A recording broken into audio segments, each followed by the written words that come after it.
Hello, family. Welcome to Smart Hustle. Let me ask you a question that, honestly, probably affects most of us. Why do we get stuck financially? You earn money, you try to save, but you just can't seem to break through to that next level. Well, today, we're going to dive into a hidden financial barrier, a specific number that might just be the key to unlocking real financial progress for good.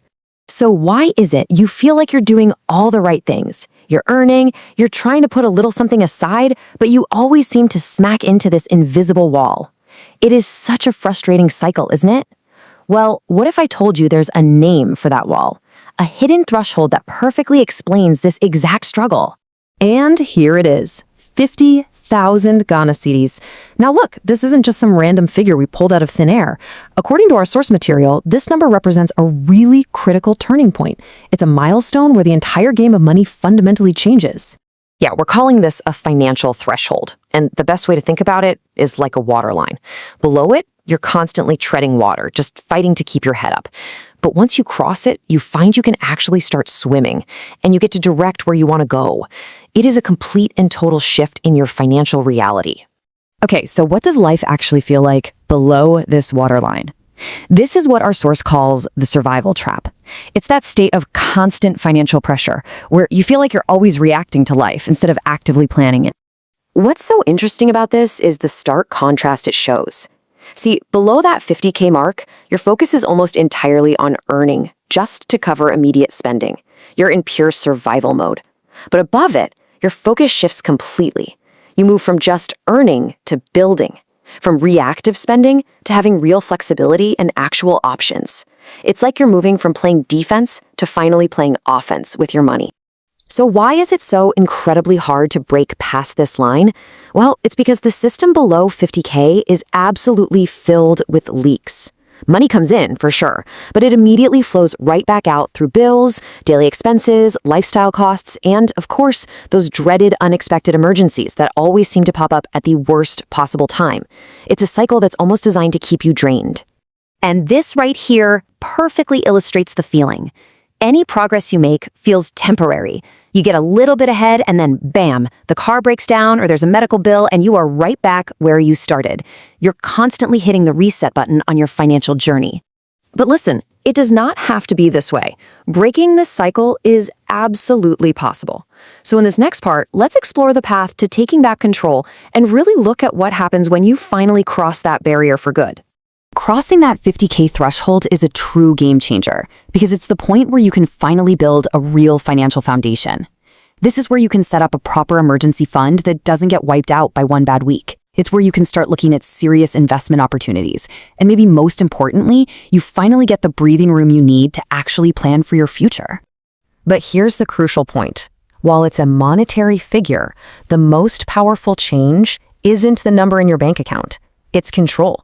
You shift from your finances controlling you to you controlling your finances.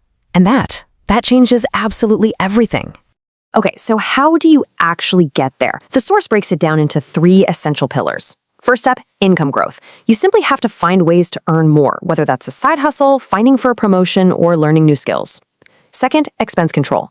You have to become a fierce protector of your money. This could be as simple as a weekly review, just 15 minutes to track where your money went. No judgment, just awareness. And third, consistency. This is not a lottery win. It's built through daily habits, like dedicating just 20 minutes each day to your financial education or your side project. Small steps, done over and over, build the foundation. Now, this next part is a really critical warning, because getting to the threshold is one thing, but staying there, that's a completely different battle. Let's look at the single most common mistake that causes people to fall right back into that survival trap. And here it is, the trap.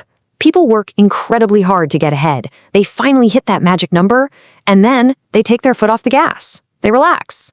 Or even worse, they immediately upgrade their lifestyle. New car, bigger apartment, and all that hard-won progress just evaporates. The financial leaks get bigger, and they slip right back below that waterline. This is the key lesson right here. The 50K threshold is not a finish line you cross and celebrate forever. It's a new baseline. It's a new foundation that you have to defend with discipline. It requires a permanent shift in your mindset, not just a temporary push. So if the goal isn't just to reach this level, but to master and maintain it, what's the ultimate lesson we should take away?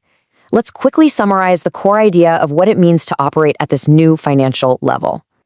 This slide just captures the entire journey perfectly.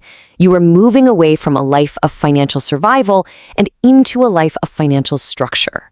You're shifting from constantly reacting to every little emergency to proactively controlling your path. It is the fundamental move from financial chaos to financial order. And that is the most empowering takeaway of all. This 50K threshold isn't the end goal, it's the starting block. It's the launch pad from which you can finally begin to build real, sustainable financial momentum and truly start making your money work for you. So, I'll leave you with this to think about. Is getting to that 50,000 GHS mark the hardest part of the journey? Or does the real challenge and the real opportunity lie in the discipline and the decisions you have to make every single day after you've crossed it? It's a pretty crucial distinction. Let me know what you think.